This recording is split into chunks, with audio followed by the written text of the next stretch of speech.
नमस्कार नमस्कार नमस्कार।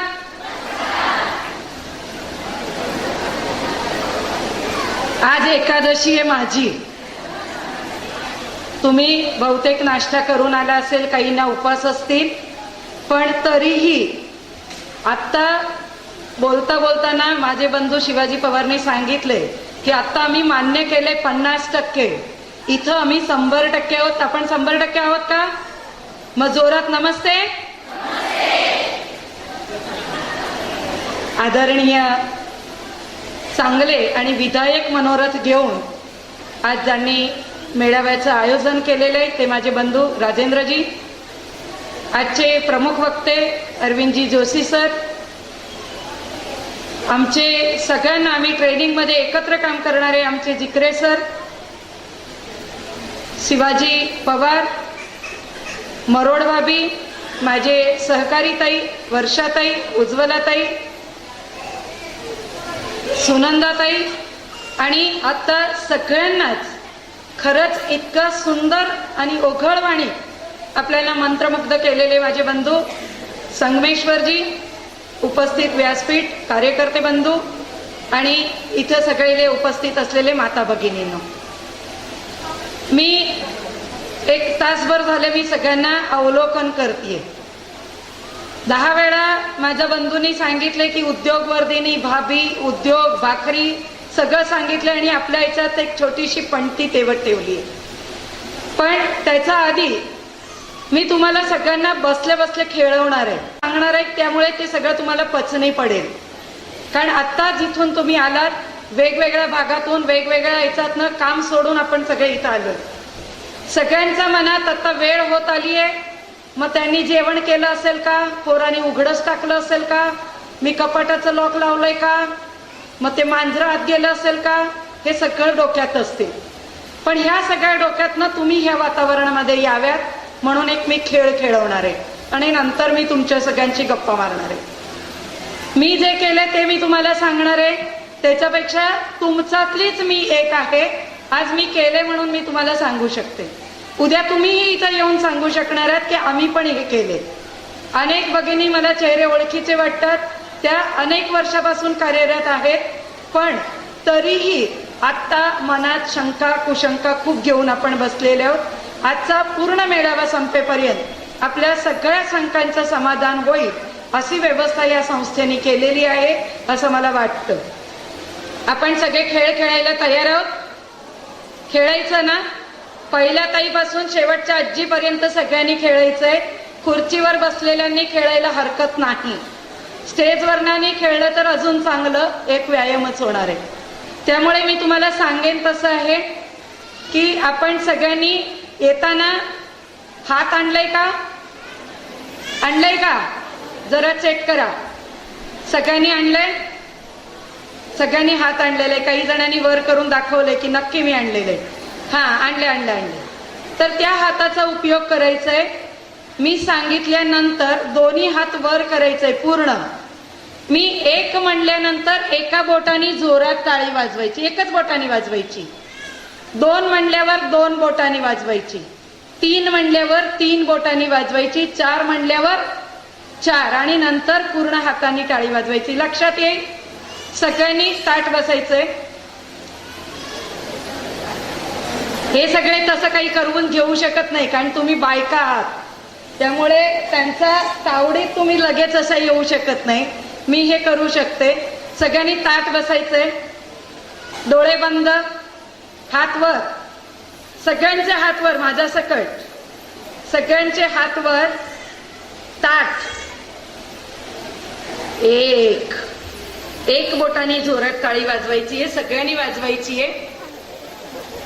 पाऊसचे थेंब थेंब पडतायत आता, मगाशी पडल्यासारखे। इतकं छान आवाज यायला लागले आणि आम्ही सगळे पावसात वाट ज्याची पाहतोय ते पाऊस आलेला आहे। 2 थोडा पाऊस मोठा आला की चेहरा हसायला लागलाय। मिरगणे सरांनी दिलेले बीज आता रोवायला हरकत नाही।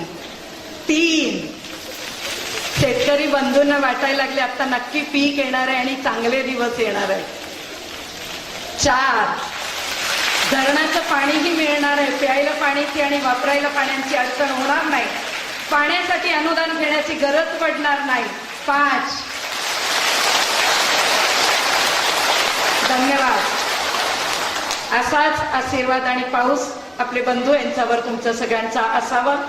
तुम्ही जोरात टाळ्या वाजवत नव्हत्या म्हणून, आणि मी बाई आहे, बायकांना थोडी ईर्ष्या असती, ते बघवत नसतं, कौतुक होताना दिसत नाही, पण माझं झालं तर मला बरं वाटतं म्हणून मी तुमच्याकडनं टाळ्या वाजवून घेतलाय. मूळ विषयाला हात घालताना आपण सगळे बचत गटात काम करतो. जवळपास मला वाटते सगळ्याच जणी बचत गटात कुठे ना कुठे सहभागी असतील. आम्ही ही उद्योगवर्धिनीची जेव्हा सुरुवात केली तेव्हा आमचं माध्यम आम्ही बचत गटच ठेवलेलं होतं आणि बचत गटाला आम्ही कधी साधन नाही होऊ दिलं. हे आमचं माध्यम राहिलं आणि माध्यमाच्या माध्यमातून महिलांपर्यंत पोहोचणं आणि एकच उद्दिष्ट डोळ्यासमोर होत आहे. आता 10व्या वर्षात उद्योगवर्धिनीने पदार्पण केलेलं आहे. 10 वर्षाचा वाटचाल बघण्यात माझे बंधू शिवाजी पवार, रजनीशजी जोशी आणि आमचे मरोड भाभी वर्षाताई तर माझ्या सोबतच आहेत. त्या सगळ्यांना माहिती आहे की 10 वर्षात उद्योगवर्धिनी कुठेपर्यंत गेली. पण आम्ही काय केलं ते तुम्ही करू शकताय. तुम्हाला सगळ्यांना जे वाटतं की तुम्ही सगळेजण भाषणं करताय, मोठी मोठी भाषणं करताय, उद्योग करा, पण कुठून करायचं, आम्हाला येतंय, पण ते विकायचं कुठं, त्याच्यासाठी पैसा कोण देणार, बरोबर आहे. ही अडचण आहे का नाही आपली, की आम्हाला हे सगळं करायचंय पण कसं करायचंय ते कळत नाही. आता आपण जिकरे साहेबांचं माझ्या नंतर बहुतेक बोलणं होणार आहे, ते तुम्हाला अनेक योजना, ट्रेनिंग कशी देता येईल ते सगळं तुम्हाला सांगतील. ट्रेनिंगला गेलं पाहिजे, ट्रेनिंग घेतल्या पाहिजे, त्याच्यातनं आपल्या बुद्धींचा थोडा विकास होतो. कारण आपल्याला फक्त आपले कामं माहिती असतात, पण जगात काय चाललंय, जग सोडून द्या, महाराष्ट्रात काय चाललं, महाराष्ट्र सोडून द्या, आमच्या जिल्ह्यात काय चाललं, हे तरी आम्हाला जर माहिती असेल तर आपल्याला उद्योग करणं सोपं जातं. आम्ही विचार केला 4 गोष्टींचा. पहिला विचार केला बायकांचा स्वभाव. सगळ्यात मोठा बायकांचा स्वभाव काय असतो. आता बघा, आज इथं आलेल्या पूर्ण वैरागाच्या बायका आल्यात का, नाही आल्या, थोड्या आल्यात. तुम्ही जे 500-600 बायका इथे आल्यात, पण दिवसभर हे सगळं बीबीसी न्यूज चालू राहील. आज मेळाव्याला गेलो होतो, असं झालं तसं झालं, तुम्ही सगळीकडे ती बातमी पोहोचवणार आहात. हे 500 जण 5,000 काय 5 लाखापर्यंत ही बातमी जाऊ शकेल. त्यामुळे बायकांचा स्वभाव आहे की पोटात काही टिकत नाही, हे लोक सांगतात. पण एक गोष्ट मला मान्यात नाही की ते सगळे बंधू आपले सांगत असतात ह्याचं डोकं गुडघ्यात आहे, अजिबात नाही. आमचं डोकं जागेवर आहे म्हणूनच सगळी देशभर किंवा जगभर सगळं चालते. ज्या घरात आई नाही त्या घर चालत नाही. त्यामुळे आमचं डोकं गुडघ्यात आहे हे मला मान्य नाही. आमचं डोकं डोक्यातच आहे, आम्ही वेळोवेळी उपयोग करतो आणि ते आता आपण उपयोगात आणणार आहोत. मग त्याचा कसा उपयोग होऊ शकेल. आपण सगळ्या गृहिणी काय करू शकतो. माझ्याकडे येणाऱ्या बायका सगळ्याच्यासाठी वस्तीमधल्या बायका असतील किंवा अशा बायका की ज्याच्यातलं त्यांचं अगदी 2 वेळचं पोट भरणंही अवघड असेल, असा बायका समोर आल्या आणि त्यांनी म्हणले की भाभी आम्हाला काहीतरी काम हवंय, आम्हाला काम पाहिजे, आमचं घरचं चालत नाही. अनेक बायकांची इथेही ती अडचण असेल की धुणं भांडी आम्ही करतो, मोलमजुरी करतो, कसं बसं आम्ही कमवतो आणि संध्याकाळी गेले की सगळा पैसा आम्हाला नवऱ्याच्या हातात टेकवावे लागतात. नाही टेकवलं तर आम्हाला मारही खावा लागतो, बदनामीही स्वीकारावी लागती. थोडं उशीर झालं की लगेच आम्हाला विचारतात कोण होता, कुठे गेलतीस, कुणाकडे गेलती. 50 प्रश्न आम्हाला रोज ऐकावे लागतात. हे आता आम्हाला सहन होत नाही आणि हे सहन होत नाही तर कसं करायचं. घर सोडून आम्ही काही मुंबईचा आणि फॉरेनचा बायका नाही आहेत की मुलं बाळं टाकली आणि निघालो, अशा बायका आम्ही नाही होत. आम्ही भारतीय स्त्री आहोत. आमचं कुटुंब, चूल आणि मूल हे आमचं महत्व आहे. चूल आणि मूल सोडून चालेल का, चालेल का, नाही चालणार. कुठेही जा, जगात जा, नभावर जा, चंद्रावर जा, मंगळावर जा, पाताळात जा, आकाशात जा, कुठेही जा, पण आपल्याला चूल आणि मूल सोडणार आहे का, नाही सुटत आणि आपल्याला सोडायची पण नाही. मग काय करायचं. चूल आणि मूल सांभाळून काम होत आहे का, होतं. फक्त आपल्याला थोडं नियोजन करावं लागतं. आणि ते नियोजन आपण कसं करणार आहोत की सकाळी उठल्यापासून संध्याकाळपर्यंत आपण राबतो, पण त्याच्यातलं जर थोडी नियोजन केले, एखाद वेळा जोशी सरांच्या म्हणण्यातून नियोजन हा विषय येईल, त्यामुळे तो विषयाला मी न पडता उद्योग काय करावा आणि कसा करू शकतो त्याच्यावर आणि मार्केट या विषयावरच आपण बोलणार आहोत. आम्ही पहिल्यांदा सुरुवात काय केली असेल, आम्ही सुरुवात केली, तुम्ही सगळेजण घरी स्वयंपाक करताय का हो? नक्की किती जण करताय? हात वर करा. हे सगळे स्वयंपाक करतात. मी अजिबात स्वयंपाक करत नाही. मी स्वयंपाक करत नाही. मागच्या 5 वर्षात मला माहिती नाही की मी भाजीची फोडणी दिली का चपाती केली. मी करत. मार्केटिंग हा विषय पूर्ण आमचा त्या सांभाळतात, त्या सांगतील माझ्या नंतर 5 मिनिटं त्या बोलतील फक्त. पण त्याच्यात बनवायचं आणि सुरुवात कशी केली.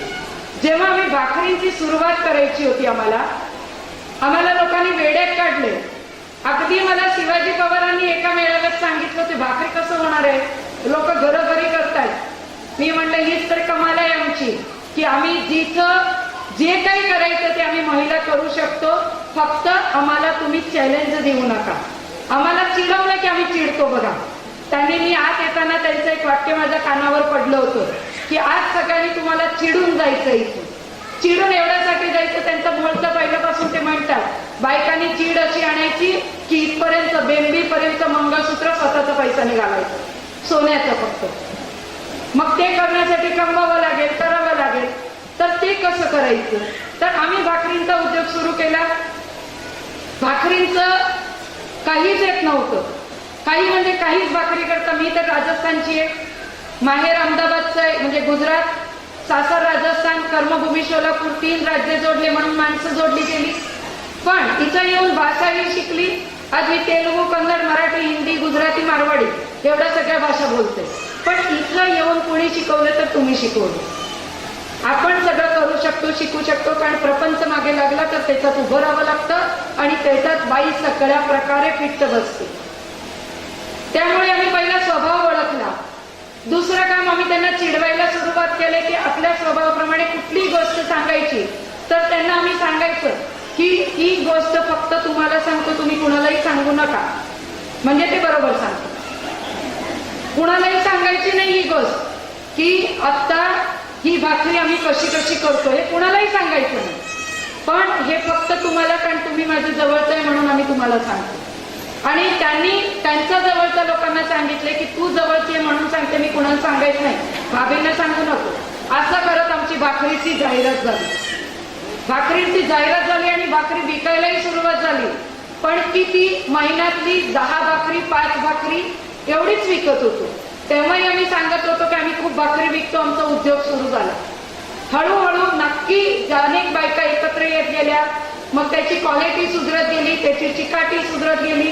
आम्ही सुरुवातीला ज्वारी सगळ्यांच्या घरी द्यायचो, पीठ देत होतो आणि ते पीठ दिलेला त्याच्यात जी उडीदची डाळ, तांदूळ घालून द्यायचं असतं ते आम्ही घालून देत होतो.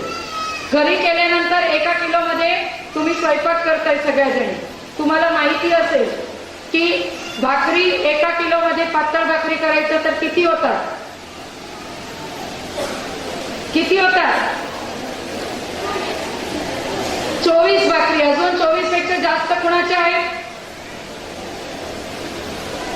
किती? 24, 40, 20 भाकरी पाठीमागे आणि पुढे 24. आमचा भाकरी 28. आम्ही जे करतो 1 किलो पिठामध्ये 28 भाकरी बनवतो. 1 भाकरीचं वजन 28 ग्राम ते 30 ग्राम, त्याच्यापेक्षा जास्त नाही. त्याची रुंदी इकडं आणि इकडं 10 इंच, 1 इंचपेक्षा मोठी भाकरी. आणि 1 तासात किती भाकरी होतात? 1 तासात 35 ते 40 भाकरी बाई करते. दोन्ही बाजूला चुलं लावलं तर ते जास्त. सुरुवातीला बाई किती भाकरी करू शकते? सगळं घरचं काम करून तर 50 भाकरी. हळूहळू किती भाकरीपर्यंत बाई जाऊ शकते? तर ती भाकरी 100 ते 125 भाकरी रोज बाई करते. जेव्हा आम्ही सुरुवातीला विकायला सुरुवात केली तेव्हा आम्हाला भाकरी पडत होती ती 1.5 रुपयामध्ये. आम्ही विकत होतो 2 रुपयामध्ये. सुरुवातची गोष्ट आहे, ती 2003-04ची गोष्ट आहे. तेव्हा ज्वारीचे भाव पण कमी होते, आता ज्वारीचे भाव वाढले. आम्ही भाकरी आत्ता सगळ्यापेक्षा महागडी भाकरी आमची आहे, सगळ्यापेक्षा महाग भाकरी आम्ही देतो. का तर आम्ही आमच्या क्वालिटीवर आमचा विश्वास आहे. आमची भाकरी सोलापूरच्या आमच्या सेंटरमध्ये 3 सेंटर आहे, तिथून लोक घेऊन जातात. मुंबई, पुणे, फॉरेन पर्यंत भाकरी जातात आणि त्या भाकरीला आजचा याचा जवळपास 90 ते 100 बायका भाकरीचा उद्योग करतात आणि त्यांना रोजचे 200-300 रुपये पैसा मिळू शकतात. आता ही भाकरींचं मार्केट कसं करते ते वर्षाताई सांगून देतील. त्याच्यावर मी पुढचा उद्योग करते की भाकरी करत करत लक्षात आलं की चटणी केली पाहिजे. मग चटणीमध्ये काही नेम ब्रँड होते, त्याचं करत करत आम्ही कुणालाही शिकायला गेलो नाही. आम्ही आमचं क्वालिटी आम्ही तयार केली आणि आमच्या क्वालिटीला आमचं नाव दिलं. अजूनही अनेक गोष्टी बिन नावाने विकतो. सोलापुरातले आणि अनेक नामवंत उद्योग किंवा दुकान आमची चटणी, पापड, भाकरी, शेवया, सांडगे सगळं आमचं विकतात. ते त्यांचं नाव लावतात. आमचं लेणं देणं नाही. माझ्या बायकांना काम मिळतंय ना, तेवढं माझा प्रश्न सुटलाय. आमच्या बायकांना काम मिळालं पाहिजे. हाताला काम मिळाल्याबरोबर त्याचा पैसाही वेळोवेळ मिळाला पाहिजे. नाहीतर काम केलं आणि आत्ता नाही येतं पैसा आला नाही असं नाही का. आमच्या बायकांना वेळोवेळी पैसा मिळायला पाहिजे. ही सुरक्षितता आम्ही निर्माण केली. त्यामुळे आज सोलापुरात जवळपास 7,000 महिला फक्त उद्योगवर्धिनीच्या संपर्कात राहून काम करतात. फक्त हेच काम करतात का? नाही. त्याच्यात आम्ही ओळखलं की आपलं भौगोलिक वातावरण काय आहे. मंगळवेढ्याची ज्वारी चांगली आहे, त्यामुळे आम्हाला लांब काही जायला लागत नाही. ज्वारी आपल्याकडेच पीक आहे, त्यामुळे त्याचं आम्ही उत्पादन करतो, म्हणजे प्रक्रिया उद्योग करतो. दुसरं, इथं आपल्याकडे सीझन कसले आहे? उन्हाळा आणि कडक उन्हाळा. त्याच्या पलीकडे काय सीझन आहे आपल्याकडे? म्हणजे मी तरी बाहेरून आलेली आहे, मला माहिती आहे. राजस्थानला इतक्या 2-2 रजाया पांघरल्या तरी थंडी काही जात नाही. इथं एवढी थंडीही नसते. का पाऊसही खूप पडतो जो असं नाही. 3 महिने फक्त वर्षातले सोडून दिले तर पाऊस, पावसाळा, पाणी, सण वार सगळे 3 महिने सोडले, आजारपण वगैरे सगळं, तर वर्षातले 3 महिने काम न करता 9 महिने आपण काम करू शकतो. तर देवाने दिलेली देणगी जी आहे त्याच्यावरचे उद्योग काय काय होऊ शकतात हे थोडा विचार केला. मग त्याच्यात काय काय कामं होतात? तर उन्हाळी सगळी उद्योग आम्ही सुरू केली. आम्ही आता जे काम करतो ते आम्ही चेन सिस्टम मध्ये करतो, साखळी पद्धतीने करतो. माझ्याकडनं जे टिफिन जातात, 100 आजी आजोबांना रोज टिफिन जातं की ज्या वृद्धांना कोणीही बघत नाही, त्यांची मुलं आहेत पण बघत नाही किंवा कोणी नाही, असं 70च्या वरचे जे वृद्ध आहेत त्यांना रोटरीच्या माध्यमातून, रोटरी आम्हाला पैसे देते, आम्ही काम करतो आणि त्यांच्यापर्यंत पोहोचवतो. रोज विनामूल्य त्यांच्या घरापर्यंत 2 वेळचं जेवण पुरवलं जातं. आमच्या 6 बायकांना काम मिळालं, आम्ही समाधानी झालो. त्याच्यानंतर अजून कोणी आम्हाला काम देत गेलं. सिव्हिल हॉस्पिटलमध्ये पण कधीही कुणाला वेळ येऊ नये, पण वेळ आली तर बी ब्लॉक मध्ये दुपारी 12:30 ते 1 पर्यंत विनामूल्य भोजन देण्याची व्यवस्था तिथं पण आहे. ते पण रोज आमचे टिफिन जातात.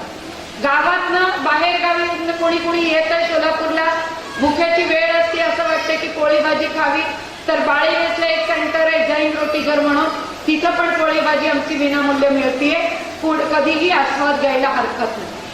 पोषण आहारचं जातं, कॉलेजची मेस चालवतो, वृद्धाश्रम चालवतो. पण या सगळ्यांचं जे दळण असतं, गहू घेतो एकत्र घेतो, धान्य दर महिन्याचं एकत्र भरलं जातं. दळणसाठी आम्ही बचत गटांना आटाचक्की घेऊन देतो. आम्ही एक तत्व पाळलेलं आहे, सरकारी कुबड्या कुठल्याही आजपर्यंत घेतल्या नाही आणि भविष्यात घेण्याची इच्छाही नाही. सरकारलाच आपण देतो, ते सरकारकडनं आपण काय घेणार, काय अपेक्षा ठेवायची? सरकारला सगळं आपण देतो, सगळं आपण देतो. त्या सरकारकडनं आम्हाला काही अपेक्षा नाही. आम्हाला अपेक्षा आहे हे सगळ्या बंधूंकडनं की तुम्ही आम्हाला सहकार्य करावं. इथं बसलेले सगळे लोक आहेत त्यांच्याकडनं आम्हाला अपेक्षा आहे.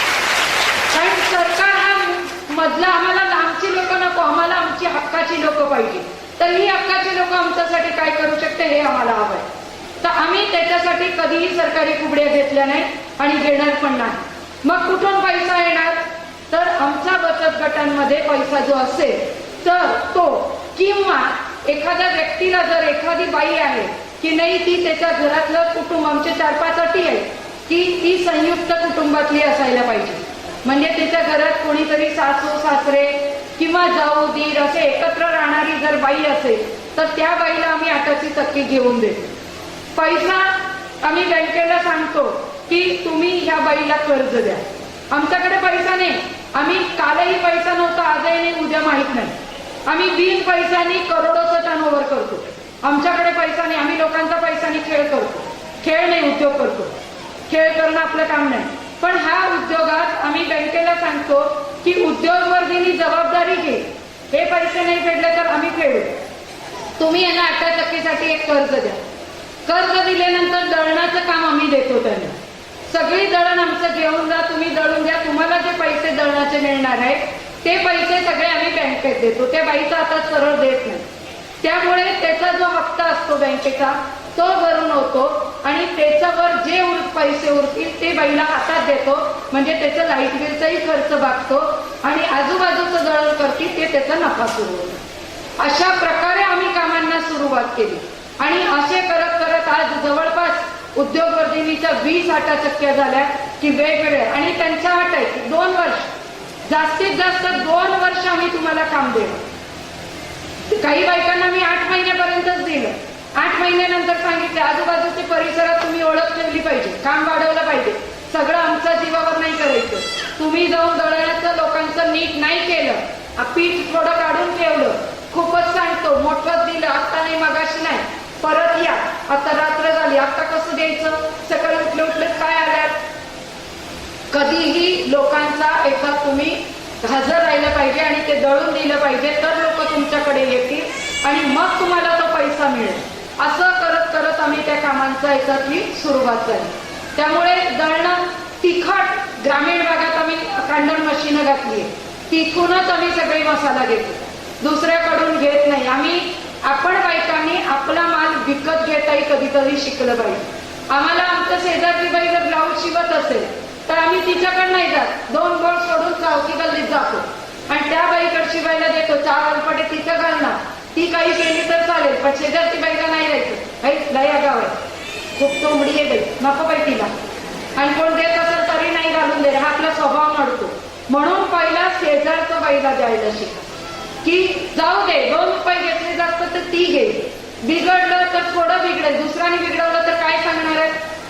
आपण काही सांगत नाही, फक्त तोंडाची वाफा काढतो आणि परत येतो, असंच केलं तसंच केलं तरी पैसे देऊन येतो आणि शेजारच्या बाईला उधारी ठेवतो. असं न करता आपण जर आपल्याला त्याचं मोठं केलं तर एक बाई उभी राहिली तर ती कधी ना कधी आठवण करते की जाऊ दे, ह्यांचं ब्लाऊज मी शिवते, ह्यांचं काम मी करते आणि तेच वेळेला उपयोगात पडतात. जे आपलं गावातलं असतं ते उपयोगात पडतं. म्हणून त्याच्यावर विश्वास ठेवला, तसं उद्योग वाढवला. टेलरिंग मध्येही आम्ही मोठ्या प्रमाणात काम सुरू केलं. पहिल्या सुरुवातीला आम्ही जुनं कपडे शिवत होतो. कुणाचंही जुनं असेल तर 2 मशीनवर आमचं काम शिवून देत होत्या, 2 मुलींना बसवत होतो. हळूहळू आम्ही लोकांना सांगितलं की जुन्या साड्या झाल्या, काय करताय, त्याच्यातलं पिशव्या शिवून घ्या, उगीच प्लास्टिक कशाला वापरताय, पर्यावरण पण नुकसान होतं, प्लास्टिक कोणी जनावर खाल्लं तर त्यांनाही त्रास होतो आणि आपल्यालाही रोज वेगळं प्लास्टिक पिशवी शोधावी लागते. त्याच्यापेक्षा एका साडीमध्ये 12 बाय 11च्या साईजच्या 16 पिशव्या तयार होतात. तसं पिशव्या करून घ्या, आम्हाला तुम्ही 2 रुपये सिलाईचे द्या. पहिल्या सुरुवातीला 1 पिशवीला 2 रुपयाची सिलाई, असं घेऊन आम्ही लोकांकडनं काम गोळा केलं. 2 रुपयाची सिलाई देताना 1 रुपया संस्था ठेवायचं आणि 1 रुपये बाईला द्यायचं. त्याच्यात दोरा, मशीन, काम आणणं हे सगळं संस्थेची जबाबदारी आणि 1 रुपये त्या बाईला मिळायचं. ती बाई दिवसभरात किती पिशव्या शिवतील तेवढे पैसे तिला. असं करत करत पिशवी करताना आम्ही त्याच्यात वेगवेगळ्या आकाराच्या पिशव्या शिवायला लागलो. आज उद्योगवर्धिनी 40 प्रकारच्या पिशव्यांचं वेगवेगळे पॅटर्न्स तयार करतात आणि मोठ्या प्रकारे ऑर्डर घेतो. आमचं काम आत्ता संक्रांतीचं काम आमच्याकडे सुरू झालं. आत्तापासून संक्रांतला अजून किती महिने, 5-6 महिने. तुमची अजून दिवाळी पण जवळ आली नसतील, अजून नवरात्र पण यायचंय. जाऊ दे, आपल्या गणपती गेल्यावर, गौरी गणपती झाल्यावर नवरात्रचं करतो. आमची संक्रांत सुरू झाली. संक्रांतीला लुटायचं वाहण्यासाठी काय काय लागतं त्याची तयारी आत्ता सुरू करतो. वूड आयटम म्हणजे प्लास्टिकवर आणि लाकडीवरच्या सजावटीच्या अनेक वस्तू तयार करायला लागल्या। असे 50 उद्योग आम्ही आता चालवतोय, पण 50 उद्योग चालवताना एकही उद्योगला 5,000 पेक्षा जास्त भांडवल आम्ही घालत नाही। म्हणजे 8 टक्केला आता घालावं लागतं, ते गटच आहे, पण व्यक्तिगत जर बाईला असेल तर 5,000 पेक्षा जास्त भांडवल आम्ही न घालता उद्योगांना केलं। पापड, कुरवडे, सांडगे गटांकडून घेतो। मी इथेही तुम्हाला आवाहन करते, चांगली क्वालिटीमध्ये जर तुम्ही बनवत असाल तर आज आम्ही अजूनही पापडमध्ये कमी पडतो, चिकाच्या कुरवड्यामध्ये आपण कमी पडतोय, सांडगेमध्ये आम्ही कमी पडतोय, कारण ती क्वालिटी टिकवत नाही। का कमी पडतात? एवढे बायका करतात तरी तुम्ही कमी कशी पडतात? मी देश आणि विदेशात माल पाठवते, पण जेव्हा आम्ही माल देतो करायला, सुरुवातीला चांगलं करतात, हळूहळू ती क्वालिटी बिघडवतात। क्वालिटी बिघडवली की उद्योगात आपण टिकू शकत नाही। जर आपण एका क्वालिटीचं कुणीतरी जबाबदारी घेऊन जर चांगलं माल बनवत असाल तर मुंबई आणि पुण्याचं, बाकी जाऊ दे सिटी, 2 शहरांमध्ये आपल्याला जवळपास म्हणजे मी म्हणते हजारो किलो माल जाऊ शकतो, एवढं मोठं मार्केट आहे। आणि ह्या मार्केटमध्ये पॅकिंगची जी आवश्यकता असते ती चांगलं ते उद्योगवर्धीने करेल, पण तुम्ही त्याचा चांगल्या प्रकारे तयारी करा की पापड, कुरवडे, सांडगे जाऊ दे, आम्हाला वैतागलेला वैरागला द्या, म्हणजे आम्ही त्याच्यात आमची ओळख निर्माण करू की उद्योग म्हणजे सांडगे म्हणले की वैराग किंवा पापड म्हणले की वैराग, अशी ओळख तुमची सगळ्यांची झाली पाहिजे। आणि त्याच्यात आपल्याला सगळ्यांना एकत्र एका विचाराने करावं लागतं। असं जेव्हा जेव्हा ते लोक बोलवतील, आता जी संस्था आहे RSM संस्था, त्या संस्थेच्या माध्यमातून जेव्हा जेव्हा तुम्हाला बोलवणं येईल तेव्हा तेव्हा तीर्थयात्रा जरूर करा। एक विरंगुळा आहे, फिरून नक्की या, त्याचा आनंद तो आपल्या आयुष्याला अजून एक जास्त चांगलं जगण्यासाठी आनंद देत असतोय, चार्जिंग होत असतो, पण त्याच्या बरोबर त्याचा हाकेला हो देऊ नये आणि कामाला काम म्हणूनही यायचा। नाहीतर आपण काय करतो, आत्ता आलोय, आता उद्या 1-4 दिवस यांच्या घराकडे किंवा संस्थेकडे बायकांची रांग लागेल, हो आम्हाला लगेच उद्योग करायचा, आम्ही भाकरी करतो बघा, आम्ही पापड करतो, हे 4 दिवस जातील, तवा तापला की तेवढं परत गार झालाय की तुम्ही कोण आणि आम्ही कोण, परत त्यांनी बोलवल्यावर तुम्हीच सगळ्या तक्रारी करणार। त्या दिवशी मोठ्या मोठ्या येताना सांगत होत्या आणि आम्हाला काहीच दिलं नाही। ही चूक त्यांची नाहीये, ही चूक आमची आहे। पाठपुरावा करणं आमचं काम आहे।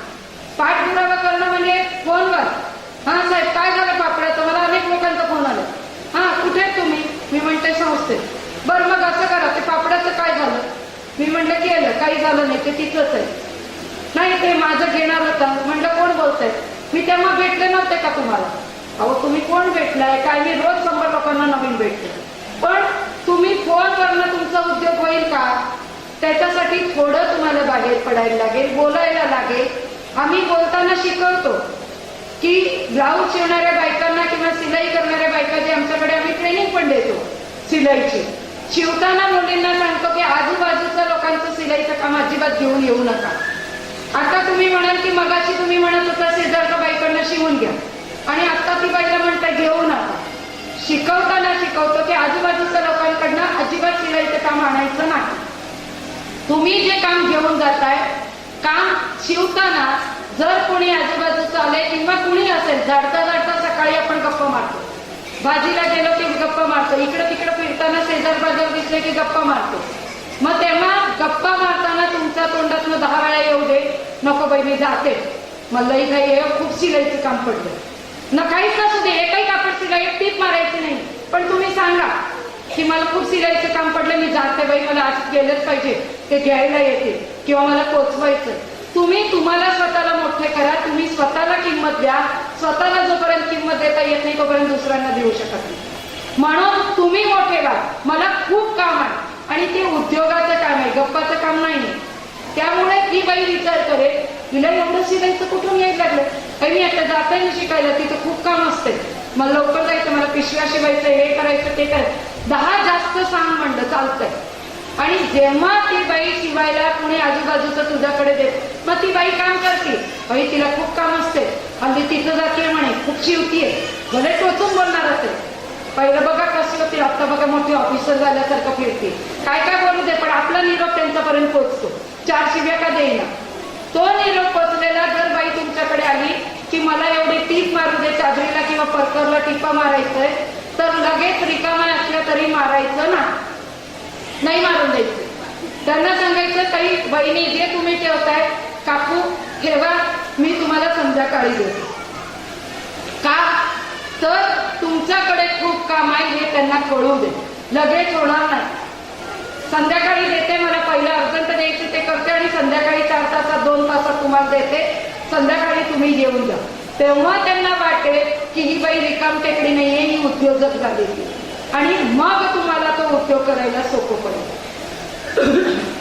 अशा प्रकारे आपण जेव्हा उद्योग करायला लागतो तेव्हा लोकांचा नजरा आपल्यावर कशा असतात, नावं ठेवतील. आता बघा असं केलं तसं केलं, खराबच झालं, वेगळं झालं. एक उदाहरण अजून देते की आम्ही चकल्यांची सुरुवात केली. मी आमचे बंधू अजयजी पण बोलले होते, ते मोठे उद्योजक आहेत, त्यांचंही मार्गदर्शन आम्हाला अनेक वेळेला भेटत असते. पण आम्ही पहिल्यांदा चकली मसाले वगैरे सुरू जे केलं, आणि आम्ही जेव्हा मार्केटमधला एक नियम असतो की किती महिन्याने पैसे परत येतील, तर आम्ही 1 महिन्याने पैसे घेत होतो. माल देत होतो, विक्री झाल्यावर आम्हाला पैसे द्या असं दुकानांमध्ये आम्ही देत होतो. आम्ही चकली दिली, चकली दिल्यानंतर आम्ही त्यांना म्हणलं होतं की 15 दिवसाचीच आम्ही मुदत आधी सांगत होतो, 15 उघडल्यानंतर 15 दिवसात तुम्ही ती संपवली पाहिजे. त्या बाईंनी चकली देऊन आल्या, पहिला व्यवहार व्यवस्थित चालू होता, आणि नंतर हळूहळू त्या बाईंचे काहीतरी 3-3.5 हजार रुपये त्या दुकानवाल्याकडे राहिले.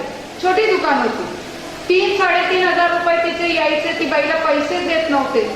शेवटी ती बाईनी तकादा लावला की पैसे द्या. ते म्हणे तुमची चकली खराब झाली.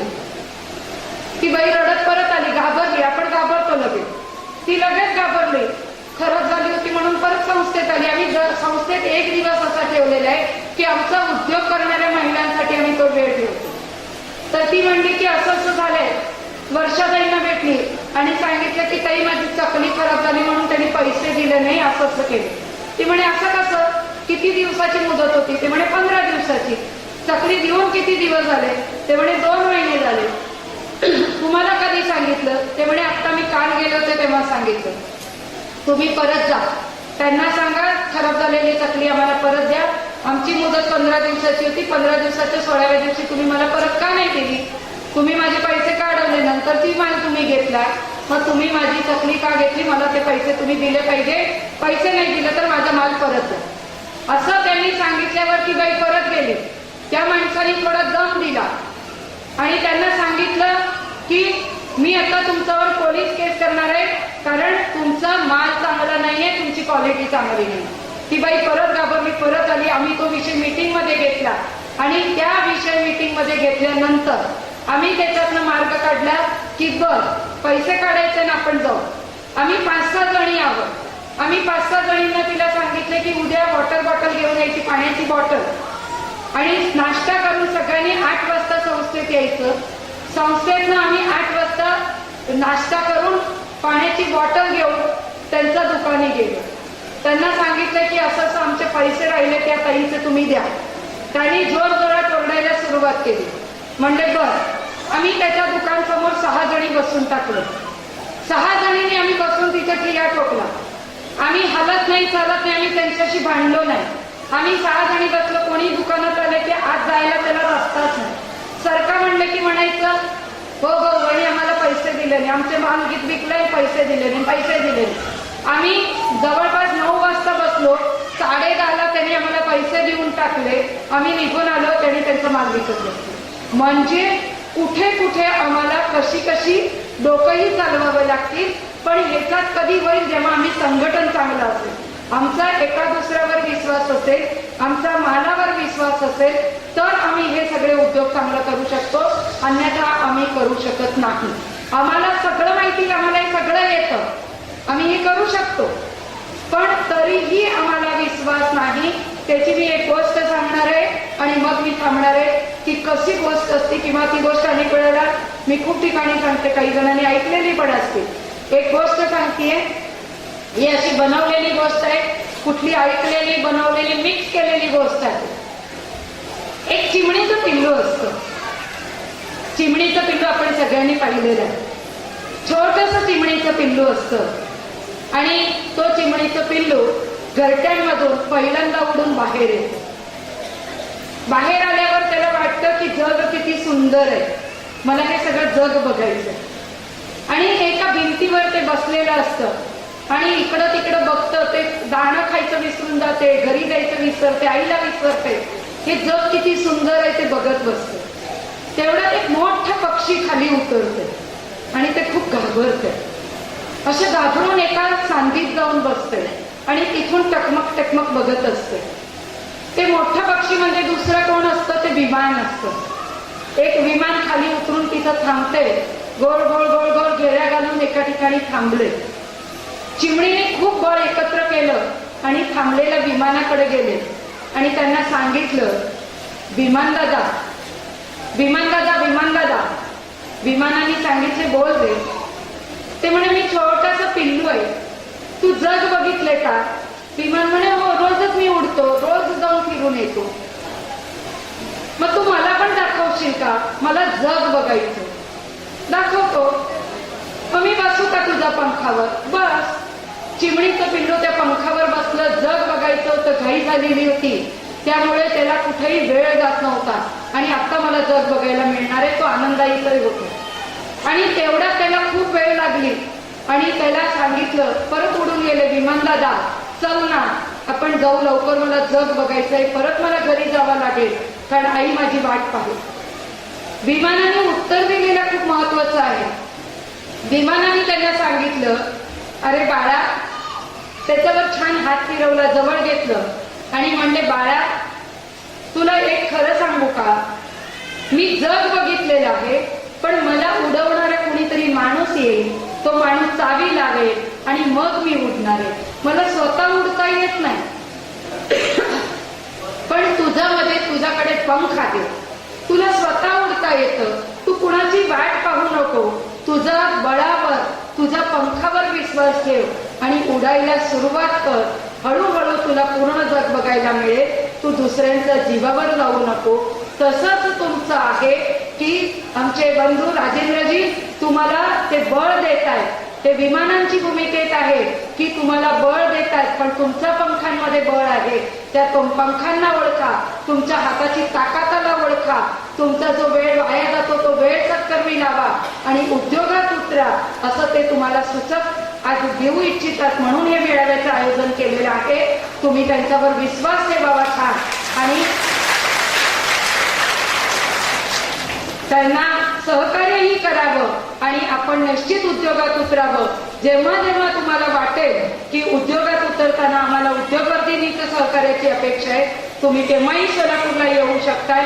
मार्केटच्या बाबतीत काही आवश्यक असेल, वर्षाताई मार्गदर्शन करतील. आमची पूर्ण टीम तुमच्यासाठी सदैव तयार असते आणि एक आव्हानही करून जाते की ज्यांच्याकडे असे कोणी जर वृद्ध असतील की ज्यांना कुणी नाही, फक्त महिला, ज्यांना कुणीच नाही, त्यांचं स्वतःचं घर नाही, प्रॉपर्टी नाही, काही नाही, फक्त एकाकी जीवन. मी अनाथ म्हणत नाही, कारण आम्ही सगळे तोपर्यंत अनाथ नाही. त्यामुळे एकाकी जीवनारी कोणी आजी असतील तर आपल्या संस्थात विनामूल्य त्यांना प्रवेश असतो. एकही रुपयाचा खर्च लागत नाही. केव्हाही अशी वेळ कोणावर येऊच नाही, पण आली तर त्यांचे हाल होऊ नये त्यासाठी उद्योगवर्धिनीचं मंगलदृष्टी भवन मध्ये आपण सोडायला हरकत नाही. आणि याच्यानंतर एक 5 मिनिटात आमच्या भगिनी वर्षाताई आपल्याला मार्केट भाकरीचं आणि त्याची मार्केट, मी मुद्दामून विषय सोडलाय की ते विषय स्वतः करतायत, त्यांनी बोललेलं जास्त चांगलं. 5 मिनिटात आपल्याला ते मार्केट सांगतील. माझ्या वाणीला विराम देते. मला बोलवलं, ते सगळ्यांच्या दर्शन घेण्याची संधी दिली, त्याबद्दल मी तुमच्या सगळ्यांच्या ऋणात राहू इच्छिते. धन्यवाद.